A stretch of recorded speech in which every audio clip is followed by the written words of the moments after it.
Welcome to Progress Not Perfection. My name is Della and I have a very special guest, Miss Bailey Cate. Hey. You look beautiful today. Thank you. She feels overdressed, I feel underdressed, but that's just the way it works. So, are you from Knoxville originally? Yes, born and raised. Born and raised? Mm-hmm. Vol for life? Yes. I love her already. I was born into it. Yes, definitely. Well, I want to make you completely aware that this will be televised on KCM and YouTube because I finally have a YouTube channel. That's awesome. Yeah, that's good for me. You ready to share your story? Yes. I'm going to start things off a little bit different this time. Addiction is in our face. It's on the news, it's on the streets, it's in families. So with addiction being such a big issue, what do you think drives a person to try drugs knowing what's going on in society? I think it's different for everybody. I think some people do it because they want to fit in. Some people just want to escape. Some people are also in a different way born into it, their families, it's around them, so, they're exposed to it early on. I think there's a lot of things, like you said, it's in everybody's face, and like at some point or another, it's gonna cross your mind to try it. Right. I hate that that's the way that it is, but I mean, that's how it was for me. Yeah. I remember, and I've said this again in previous episodes, when I was a kid experimenting, we didn't have to worry about dying. We could smoke weed or a cigarette or a pill or take a drink and just have fun with it. I mean, end of addiction is not fun, but in the beginning it was fun. We didn't have to worry about dying. Yeah. And now we do. So now to get down to it, what led you to try your first drug? How old were you? So, I was 9, and that's pretty early, but I was in a car accident that was pretty severe. I broke my jaw, shattered my cheekbone into 6 pieces, broke 2 ribs, and punctured my lung. So I had to have facial reconstructive surgery, and that was like my first time having IV opiates, and it was pretty memorable. I didn't know, like, I didn't understand it, you know what I mean, but I knew that I liked it. Yeah. It was just like a relief. Yeah. So it progressed from there, just with opiates, or? So from there, my parents had separated, and when that happened, my dad kind of took a really steep downward spiral. And as I started to get a little older, he would offer me things, and I was kind of scared of him. So like, I initially took it because I didn't really feel like I had much of a choice in the matter. But then I liked it. I liked not like having to be fully there with him. And in a weird kind of twisted way, it was how we bonded, and we didn't have a good relationship in any other way. And so that kind of bridged the gap. Right. Unfortunately, my mother, who is no longer with us, that's the way it was for me and her.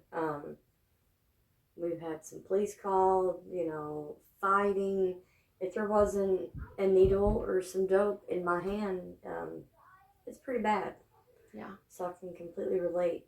So what would you say that your drug or drugs of choice were?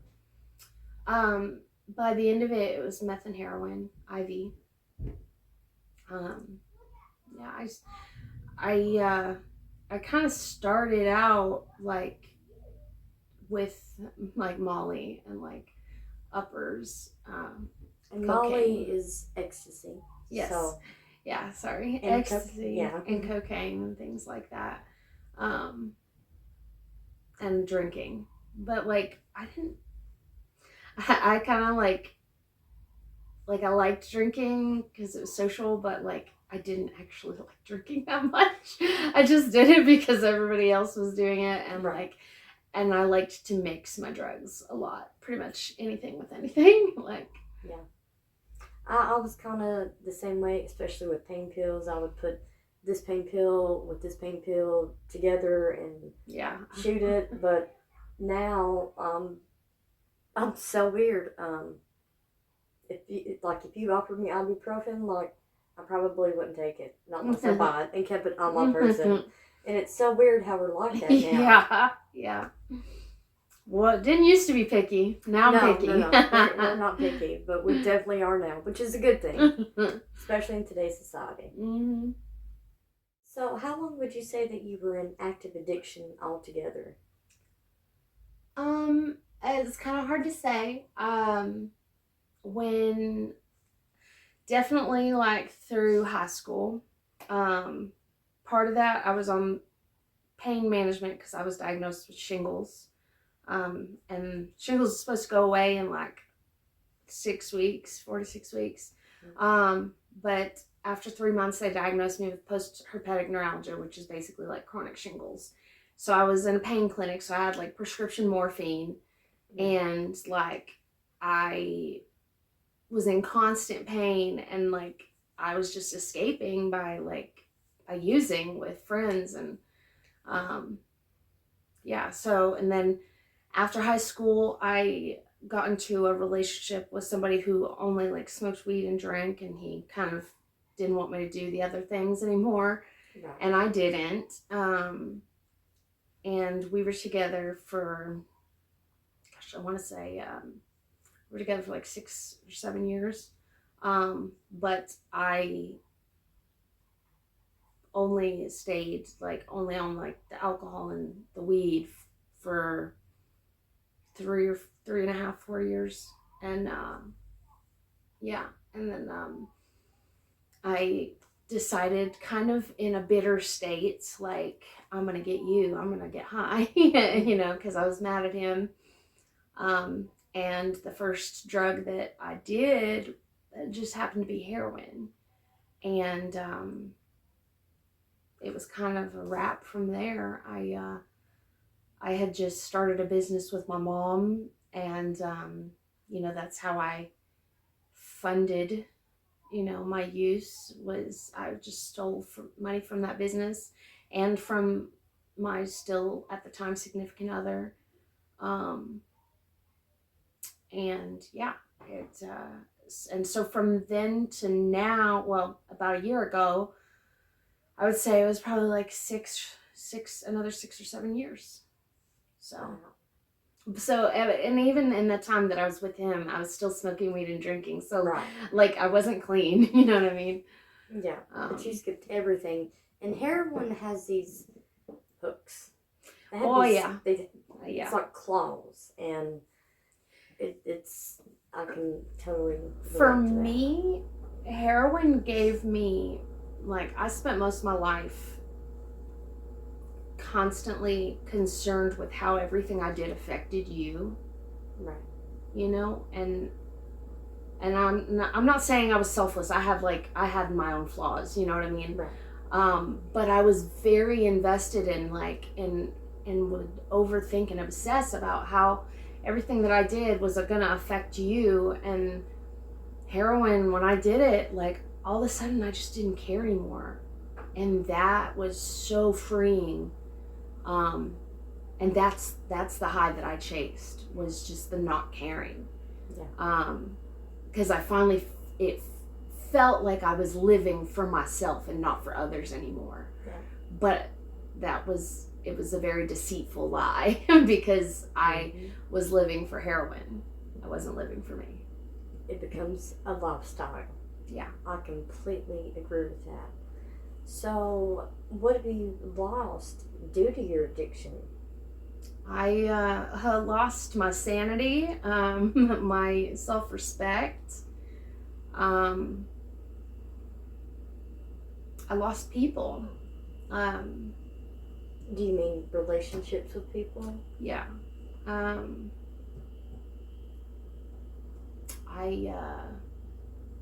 yeah, it was, it's hard. Um, there's still people to this day who don't speak to me. Um, and I'm not on the step where I'm, making amends. Um, they say, like, don't do it if it'll cause more harm than good. And, like, I know I'm, like, getting ahead of myself, but, like, I always wonder, like, is that, would it be doing more harm than good? Right. Like, is it selfish of me to even want to reach out to those people? Or they might be doing way better off without me. You know what I mean? But that doesn't mean I don't still miss them. Right.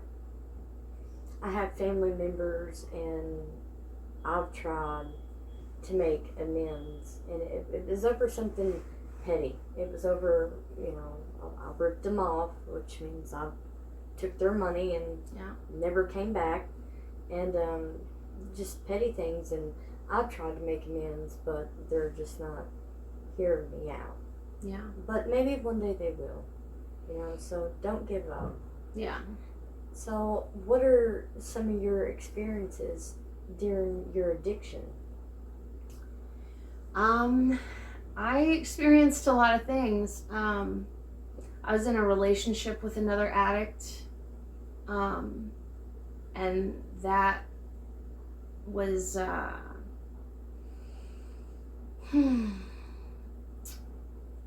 we genuinely did care about each other, but because of our addictions, we treated each other very terribly. We experienced being homeless together, but we also experienced recovery together. Active addiction, I've experienced being robbed, kidnapped, raped. I'm very sorry to hear that. I mean, I have to look. I mean, that's such a hard topic. Because, like, I know that I played a part in being there. Right. And I'm not interested in being angry today, or, like, those are just things that happened, and 9 times out of 10, abusers were abused themselves. And, like, and I'm not making excuses or anything like that, but, like, I did some terrible things in active addiction due to my addiction, and so did they. Yeah. Like, so you were kidnapped? Yes. I was too, actually. Me and my old significant other, we were kidnapped, and that was, I'll never forget it. Yeah, no, ever. It's not really easily forgotten, and if it is, it's like your brain, mental blocks and stuff like that. So, due to all the experiences that you've had, how has that affected you mentally? I struggled a lot in the beginning of being clean. Like, just feeling safe in my own home. I struggled a lot with psychosis. Like, I would think that people were in my house that weren't. Even when I was still in rehab, like, I thought people were in my room that weren't, and, like, I would hear things, people talking to me that weren't there. But I was like, mentally clear enough to know that it wasn't real. Like, but that's such a hard corner to turn. When you have lived your whole life and you've been able to trust everything you can, hear and see, and then somebody, and in this case, my mom came to me and she, explained to me that, in the best way that she could, that maybe the things I was hearing and seeing weren't there. Like, and that's such a hard thing to hear, and not just hear, but accept. And, like, you know. But once I did, I'm not going to say it made it easier. It almost, made it harder for me, but it made it easier for the people around me because at least we could have a real conversation about it. You know what I mean? And figure out how to handle it and move forward. Communication is key. Right. Yeah. Especially in a situation like that, like now, like if I, like even today, it's been, I'm almost a year clean, but if I called my mom and was like, I'm hearing things and I'm seeing things, she would drop everything she's doing and she'd come, because like a lot of it would happen when I was alone. Right. You know what I mean? So she would drop everything she's doing and, come and be there with me. And she wouldn't make it like this big ordeal or like be over dramatic about it. Right. She would just come be with me and distract me, and we would watch TV together. And if I still heard them while she was there, I would just tell her, and she'd be like, and we'd make jokes about it. You know what I mean? Not to make light of it, but like, because that makes things more copable sometimes. Me and my old significant other, we did the same thing. If we would hear something, we would look at each other, and I'm like, what did you hear? And he would tell me what he heard, and he would ask me what I would hear, and then I would tell him, and then we're like, okay, it was nothing. Yeah, the stories aren't matching up. Yeah, so it's not matching up. That's funny. Yeah, so mentally, and a lot of addicts do suffer from mental issues either before addiction, during addiction, or after addiction. Yeah. I know before my addiction, until now, I have severe post-traumatic stress disorder. Yeah. Severe anxiety, and I went to a psychosis. And for a week straight, and I'm not sure why I did this, but I called my dad every day. And I remember climbing in the back of this guy's work van and arming myself with hammers and tools. He called mobile crisis. They were knocking on the window. I mean, I could see the ambulances, and none of it was happening. Yeah. None of it was happening. So mental health and addiction, like Miracle and Jacobs had pointed out, they are very intertwined. Yeah. Yeah. So, aside from all of that, you had just mentioned something about a year clean? Almost a year. I'll have a year on March 15th. March 15th. I am so proud of you. Thank you. Yeah, I know addiction is a long road. It feels like 100 years. It's kind of surreal. I don't know what to think really about, being like where I'm at. I don't feel like the same person, but also I feel exactly like the same person, Well, a fun fact, I used to go by Nikki because my middle name is Nicole. And after violating and going to jail a couple of times, I don't know, I got to jail and they said, who are you? And I said, Della. And they said, oh. And I'm like, you know what? I am Della. Like, Nikki's dead. She's gone. Like, I know I'm still Nikki. You know what I mean? Yeah. But I feel I'm a little over 2 years clean. And, with my childhood being taken away to sexual abuse and then drugs for over 2 decades, I mean, it's like you're a year old. It's like I'm a little bit over 2 years old. Yeah. We're just learning to live again. You know what I mean? And be myself. Yeah. Yeah. So, have you ever been to treatment?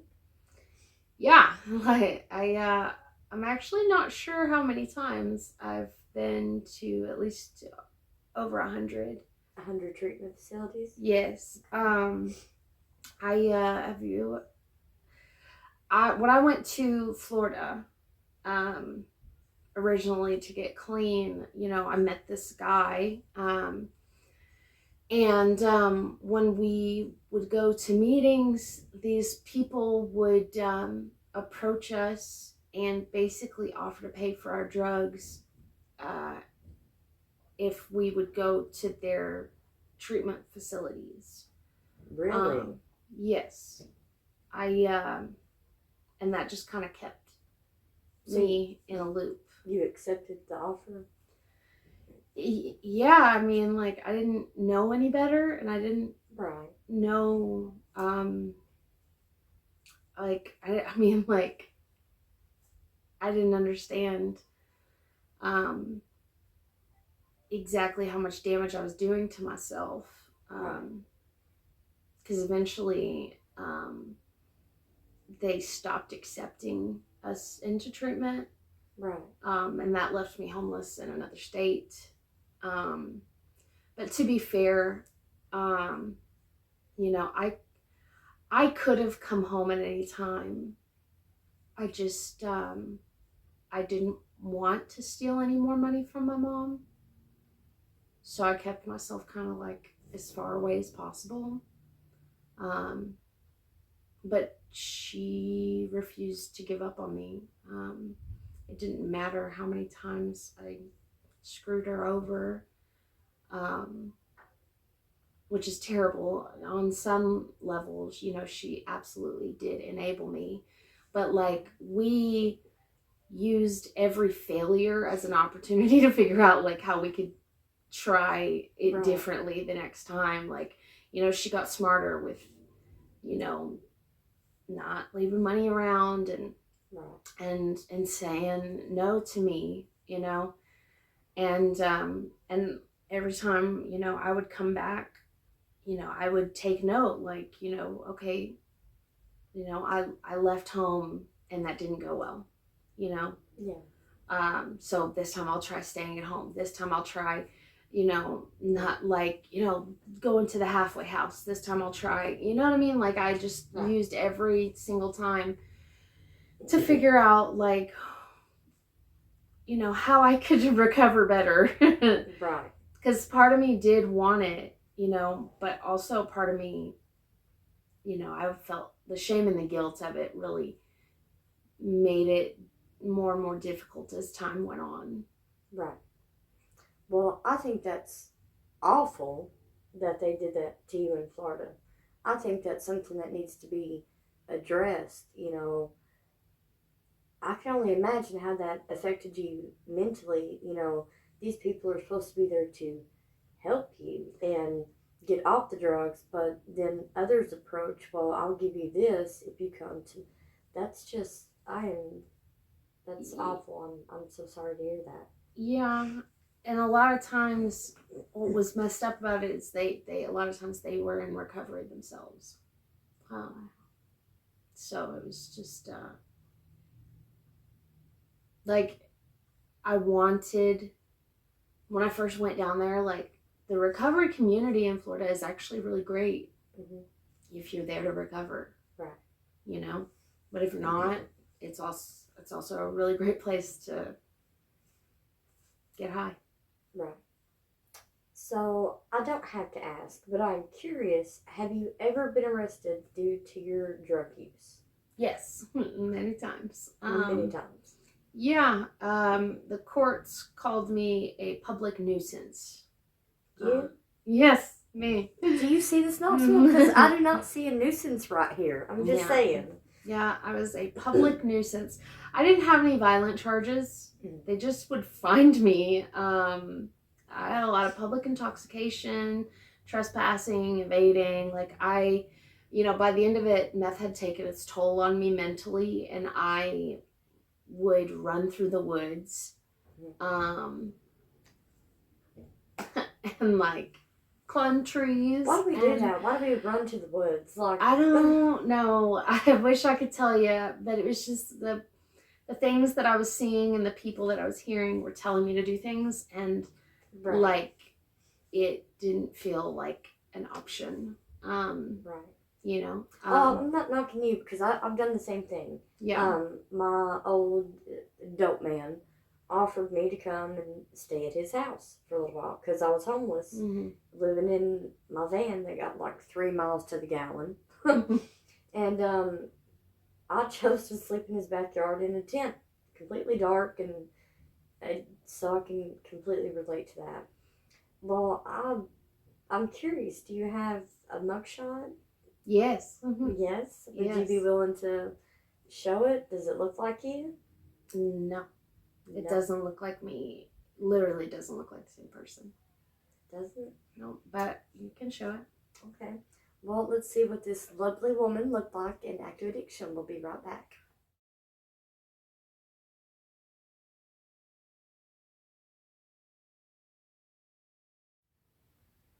Are you sure that's you? Yeah, sadly, but yes it is. Did you have dreadlocks? I did. Yep, they went all the way down my back. Wow. Well, your hair looks beautiful now. Thank you. But I can't believe that was you. I mean, I'm so proud of how far you have came. So, what was your breaking point that led you to the road of recovery? So there was a lot of things. It was kind of like every time I tried to get clean, like all the puzzle pieces just weren't quite fitting. Right. And then just all of a sudden they did. When I had came back from Florida, I just had a traumatic event. I was sex trafficked in Florida, and when I came back, I couldn't really cope with that. And shortly after that, I was diagnosed with, well, at first they just thought it was, PTSD and depression. And then a little time after that, it was bipolar disorder. Were And you forced to do the sex trafficking? yes. Okay. I'm sorry. That was too No, personal. no, you're fine. It, I was tied to a bed, and yeah. So I just couldn't deal. I had really bad social anxiety, and every time I would get clean and I would think things were going really well, like, all of my bad times that I would have would usually just be by myself. Like, I would just freak out, and the only way I could really deal with it was going to get high, and then because of how that event had happened, that's when meth really became a part of my, coping strategy. So what ended up happening, everything kind of came to a point. I got put on supervised probation, and I got almost 6 months clean. But I had broken out with shingles, so I thought I was going to get high because I was in a lot of pain. So I took a Suboxone, and that, if you don't take Suboxone on a regular basis, like, it'll get you high. And so I continued taking it, and then I found myself on Suboxone maintenance. And that, for me personally, Suboxone has worked for a lot of people, and I'm not hating on Suboxone, but for me personally, it put kind of a wall between me and God. It made it really hard for me to be spiritual, and I felt numb. So, and I was trying to work the steps. I had a sponsor. I was taking all the suggestions. I was doing all the things. I was really giving it my all. And I had almost 6 months clean, and I relapsed. And it wasn't even 2 weeks later, I got arrested, and the people that I was with were trying, I don't know what they were trying to do, but they gave me a hot shot. What is your definition of a hot shot, if you don't care to explain? It's just a concoction of anything and everything into one shot. Right. Okay. Because when I went to jail, I ended up hallucinating for 7 days. Well, no, 7 or 8 days straight, and like no sleep, nothing, just completely just hallucinating. Like, didn't even know I was in jail. Mm-hmm. And they had put me in the psych unit in jail with no clothes on for 10 days. Wow. And so I was in my birthday suit for 10 whole days. And that's not where you want to be in your birthday suit. It's a weird experience. I don't even think as a child I was ever naked that long. So like when they gave me my clothes to move me back into general population, I like really felt like I had somewhere to be, like I was like I got ready for prom and nobody picked me up. Right. But yeah, so I didn't think I was getting out of jail. I was already on supervised probation, and when they had arrested me, I was arrested for 10 grams of fentanyl. Wow. And I thought I was done. But my mama, bless her soul, she got me a lawyer again, the same guy. And when we went to court, they released me to go back to treatment. And I was depressed. I mean, like, just the shame and guilt was eating me up. So I took a couple days, to lick my wounds or whatever and feel sorry for myself. And then I got up and I went to group and I applied myself like it was my first time. Even though, because once you go to so many, you feel like you know everything. I did. I felt like I knew everything. I didn't feel like there was anything anybody could teach me.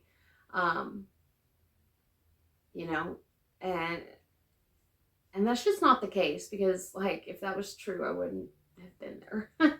Or at least even if I did know it, I wasn't applying it. So it was useless, So yeah, I applied myself, and when I got out of rehab, I went to therapy, and I went to all my doctor's appointments, and my social anxiety was still really high, so I wasn't really able to go to meetings in the beginning. Mm-hmm. But I went to the ones that I could, and after about 4 months, that's when I started going to meetings regularly and was able to actually make a home and have a family in recovery. Yeah. And I made the friends that I still have to this day. And you've been on the road to recovery since then? Yes. I'm very proud of you. Got a little over 11 months clean. Knoxville, I can't see you, but clap. I'm very proud of you. That's absolutely amazing. Thank you. Do you ever get the urge to use? So I still struggle with chronic pain. At times, yes. But not anything like I used to. And for me, the key is to really just talk about it. Mm-hmm. Tell on myself. Because it's not that I want to get high. I just want to feel better. Right. I don't want, I've come far enough to know, that I don't want the things that come along with getting high. It's very true. I'm good on the jail. I'm good on, people robbing me or, just, nobody cared about me out there. And I can see the value that recovery has. Yeah. So you know what I mean? It has crossed my mind. Mm-hmm. But I don't let myself go down the rabbit hole of romanticizing it. Right. So what have you gained back in recovery? Well, I have gained back my sanity, my self-respect, a great relationship with my mom. We are stronger than we've ever been together. And she's funny. She, a lot of people told her, just basically not to not be my mom, but not to, indulge in me and the things that I was, had going on. And now she's like, I told you. She is. She's like, I told you she'd make it. Like she just always saw in me, this person. She didn't pay attention to what she was seeing at that time. She knew that I was in there and that the potential was there. Right. And that sounds like my dad. I mean, yeah. I mean, I wouldn't be here if it wasn't for her. I really wouldn't. I don't know who your mother is, but mother, if you're watching this, you're incredible. I mean, she has spoke very highly of you, and I'm grateful that you were her number one fan. I mean, I really mean that. She is, and my best friend. She's my best friend. So, as a community, what do you think we could do to better help the addict that wants help but doesn't have the means to do so, such as insurance, money, grant, family? That's such a hard one. I think that it's definitely case by case, but I think as a community, just going to spend time with them, going to them, taking them things that they need, things like socks, jackets, for women that are homeless, tampons. Like there are things you don't think about until you're there. Right. Me and my mom like to get little gift packages together and just go hand them out. That's and just so cool. Just talking to them, and like there's just people that if you do take the time to spend some actual quality time with them and speak with them, there's people who will kind of hang on to you. You won't, you'll go home and you'll think about them. And if you build a relationship with them, you can put yourself in a position to help them get into, get on a list for state-ran facility. If they really want to get clean and they really, are serious, there are resources. Yeah. Yeah. Get personally involved and show care. So, if the sick and suffering addict were sitting right here in front of you, what would your message be to them? Be that it's not too late. No matter how far down the scale you think you are, as long as you're living and breathing and the sun still comes up, which it always does, there's hope. You matter. It's absolutely beautiful. And you do matter. And I want to thank you so much for being on Progress Not Perfection. And I'm so proud of you. I really am, with how far you've come. Thank you. My name is Della. This is Bailey Cate. And this was Progress Not Perfection. And we'll see you next time. Boom. Mic drop.